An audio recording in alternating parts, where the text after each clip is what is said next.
आप पलायन को मुद्दा मान रहे हैं ना, तो उसके लिए मुद्दा हमने बनाया, अगर मान नहीं रहे। ये तो तेजस्वी भी इसका क्रेडिट ले रहे हैं कि हम बोल रहे हैं। तेजस्वी यादव और लालू यादव अगर पलायन पर 2012-13 से पहले कभी बोले हों तो उसका आप निकालिए वीडियो।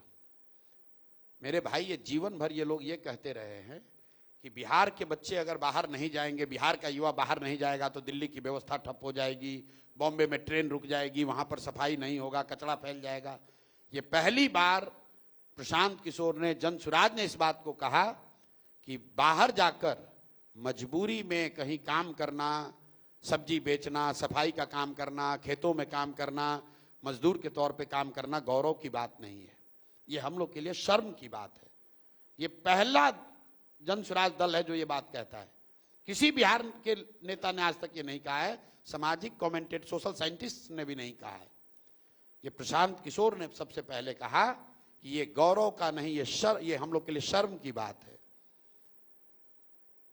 और ये बदलना चाहिए। तेजस्वी यादव को पलायन की क्या समझ है? पलायन का परिभाषा जरा पूछिए तो। आए थे आपके मंच पे? हमारे मंच पे मंत्री थे लेकिन वो आए नहीं आए।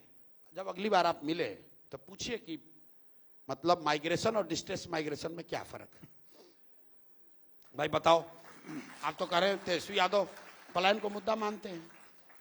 मेरे भाई, लोग स्वेच्छा से हर राज्य से दूसरे राज्य में जाते हैं। इंडिया से लोग अमेरिका जा रहे हैं, इंग्लैंड जा रहे हैं।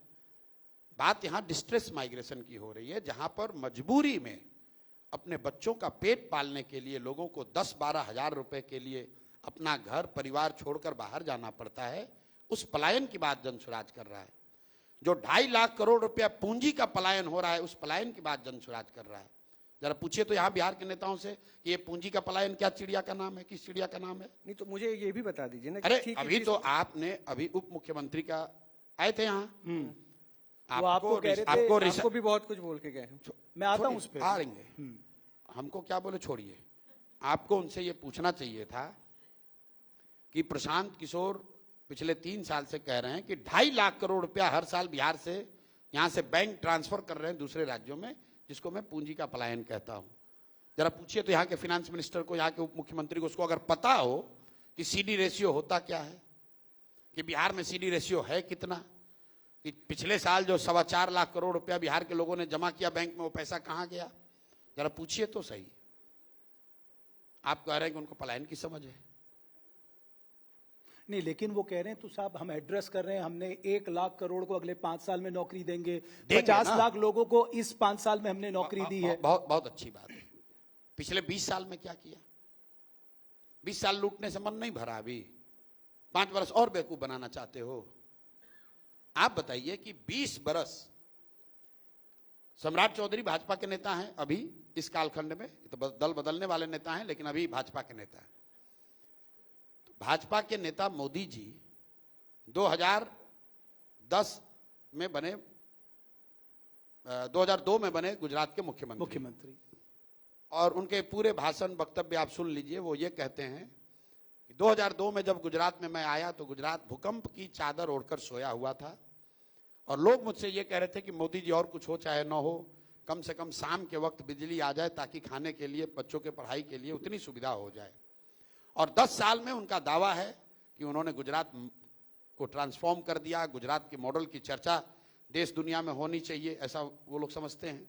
बट गुजरात तो हमेशा से अच्छी इकोनॉमिक ग्रोथ रही है। फिर आप उलट गए यार, मोदी जी की बात को काट रहे हो। मैं नहीं काट रहा, बोलिए। मोदी जी ने कहा कि 2002 से पहले गुजरात भूकंप की चादर ओढ़कर पड़ा हुआ था, वहां बिजली भी नहीं आती थी। हम नहीं कह रहे, ये मोदी जी ने कहा है। अब आप काटते हैं तो आप समझ लीजिएगा, प्रधानमंत्री की बात आप काट रहे हैं। 2002 में भूकंप की चादर ओढ़कर गुजरात सोया हुआ था, ये प्रशांत किशोर नहीं कह रहे हैं, ये मोदी जी का दावा है कि वैसे राज्य को मैंने 10 वर्ष में देश में सबसे बेहतर राज्य बना दिया। मैं बात ये कहना चाह रहा हूं कि मोदी जी भी ये कह रहे हैं कि 10 साल किसी राज्य को सुधारने के लिए बहुत लंबा समय है। तो बिहार में तो उनकी डबल इंजन की सरकार 20 बरस हो गई, तो अब 20 बरस के बाद तुमको ध्यान में आ रहा है कि पलायन कैसे सुधरेगा? और 50 लाख नौकरी रोजगार अगर उन्होंने दिया है तो मेरे भाई, हम तो कह रहे हैं कि तेजस्वी ने दिया या नीतीश जी ने दिया या मोदी जी ने दिया, उन 50 लाख बिहार के बच्चों का नाम और पता आप सार्वजनिक तौर पे जारी कर दीजिए। हम लोग भी देख लें कि भाई तो वो क्लासिफिकेशन भी दे रहे हैं, 11.5 लाख सरकारी जॉब, 38 लाख जो है प्राइवेट जॉब। ठीक है, अब कोई भी जॉब हो, आपको एक आंकड़ा बता देता हूं, क्योंकि सम्राट चौधरी को वो आंकड़ा ना मालूम होगा ना आगे समझ पाएंगे। बिहार में चपरासी से लेकर मुख्य सचिव तक कुल जितने सरकारी नौकरी करने वाले लोग हैं उनकी संख्या है 26.25 लाख। 26,30,000 लोग यहां नौकरी करते हैं। अब 11 लाख नौकरी इन्होंने दे दी, 5 लाख नौकरी तेजस्वी जी ने दे दी। तो भाई मतलब बाकी के लोग क्या कर रहे थे वही अब हम नहीं समझ पा रहे हैं। मतलब ये लोग कुछ भी कह सकते हैं। अगर 26.5 लाख में 15 लाख नौकरी नीतीश जी और सम्राट चौधरी और तेजस्वी यादव ने दे दी, तो बाकी 70 साल में 15 लाख लोग को ही नौकरी मिली। और एक बार को मान लीजिए इनकी बात कि 50 लाख नौकरी दे दी, तो बिहार की आबादी है 13 करोड़। 50 लाख नौकरी दे भी दी तो क्या किया भैया, 3% 4% हुआ। 95% आदमी को तो फिर भी राहत नहीं है। बिहार में 60% लोग भूमिहीन हैं, देश में 38% लोग भूमिहीन हैं। बिहार में लैंडलेसनेस 60% है। आपने क्या पूछा कि भूमिहीनों को जमीन देने की दिशा में आपने क्या काम किया। ये समाजवाद की राजनीति करते हैं, सामाजिक न्याय की बात करते हैं। 1990 से लेकर 2025 हो गया, 35 साल में लैंडलेसनेस बिहार में 1% कम नहीं हुआ। आप बता दीजिए, ये सवाल पूछिए। बिहार में 3% दलित ही 12वीं क्लास पास करते हैं। ये हमारा आंकड़ा नहीं है, जातीय जनगणना कराया है इन लोगों ने, उसी में लिखा जिस जनगणना को कराने में 500 करोड़ रुपया खर्च किया, उस पर राजनीति की, उसको खुद पढ़ा भी नहीं है। उस जनगणना के रिपोर्ट में लिखा है 3% दलित बिहार में 12वीं पास करता है, 5% से कम अति पिछड़ा समाज के लोग 12वीं पास करते हैं, और 7% से कम मुस्लिम समाज के बच्चे 12वीं पास करते हैं। और पूरे समाज को पिछले 35 वर्ष में आरक्षण के नाम पर लड़ा कर बर्बाद कर दिया।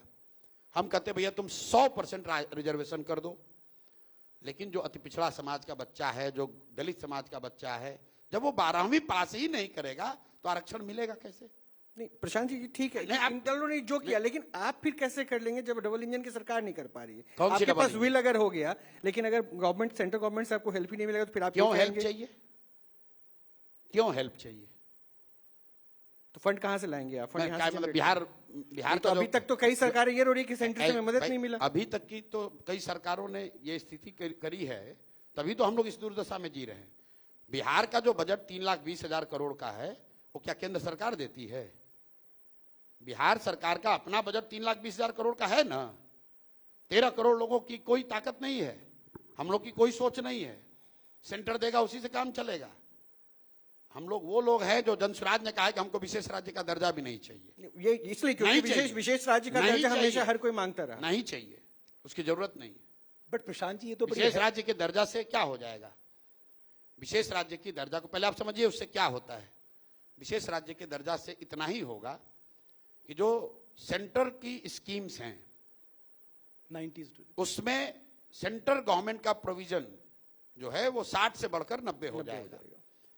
मान लीजिए मनरेगा को आप ले लीजिए, आपने सेंटर का अभी है कि भाई 40% आपको फंड देना, 60% मनरेगा दिल्ली से आता है। अगर स्पेशल स्टेटस आपको मिल गया तो आज मनरेगा में पिछले साल बिहार का यूटिलाइजेशन है 39%। तो अगर केंद्र सरकार का कंट्रीब्यूशन बढ़ भी जाए तो आपका तो यूटिलाइजेशन की कैपेसिटी नहीं है। जब आप उसको यूटिलाइज ही नहीं कर पा रहे हो तो सेंटर का कंट्रीब्यूशन 60 हो या 90, और जो पैसा आया उसमें 40% तुमने लूट लिया, घूस लिया।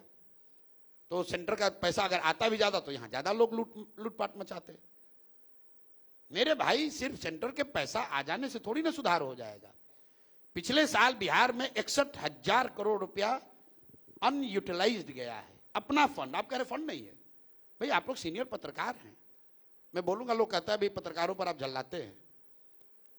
Government on record 61,000 crore has gone unspent, और आप कह रहे हैं कि पैसा कहां से लाओगे? ये वही आपका पूर्वाग्रह है, बिहार में तो पैसा है नहीं।